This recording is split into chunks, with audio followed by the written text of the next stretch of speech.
எல்லா புகழும் இறைவனுக்கே. இறைவன் கற்றுத் தந்ததை தவிர வேறு எந்த அறிவும் எனக்கு இல்லை. இன்னைக்கு எதை பத்தின பதிவு அப்படின்னு பார்த்தீங்கன்னா, சம்பா ரவை கோதுமையை வைத்து பொங்கல் செய்வது எப்படி அப்படின்றத பத்தின பதிவு. இதுக்கு அடுப்புல குக்கரை வச்சு நெய் ஊற்றி இடிச்ச மிளகை போட்டு சீரகம் பெருங்காயம் போட்டு வறுத்து தண்ணி ஊற்றி ரவா சம்பா கோதுமையையும் போட்டு களைஞ்ச பாசி பருப்பையும் உப்பையும் போட்டு குக்கரை மூடி வச்சு வேக விடணும். பொங்கல் வெந்ததுக்கப்புறம் இறக்கிட்டு மூடியை திறந்து அந்த பொங்கலில் கொஞ்சம் பசும்பாலை ஊற்றிக்கணும்.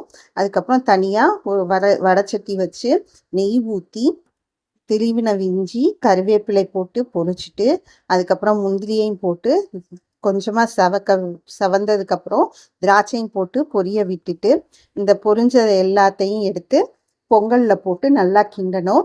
அது பொங்கல் ரொம்ப திக்காக இருந்ததுன்னா கொஞ்சம் நெகிழ்வு தன்மைக்காக சுடு தண்ணியை ஊற்றி நல்லா கிண்டிக்கணும். அதுக்கப்புறம் நெய்யையும் போட்டு நல்லா கிண்டி வச்சுக்கணும். இதுதான் சம்பா ரவை கோதுமை பொங்கல் செய்யும் முறை. இதனுடைய முழு பதிவும் ஏஎம்கே ப்ளூமிங்கிற யூடியூப் சேனலில் விளக்கமாக இருக்குது. அதனை பார்த்து செய்து சுவைத்து மகிழுங்கள்.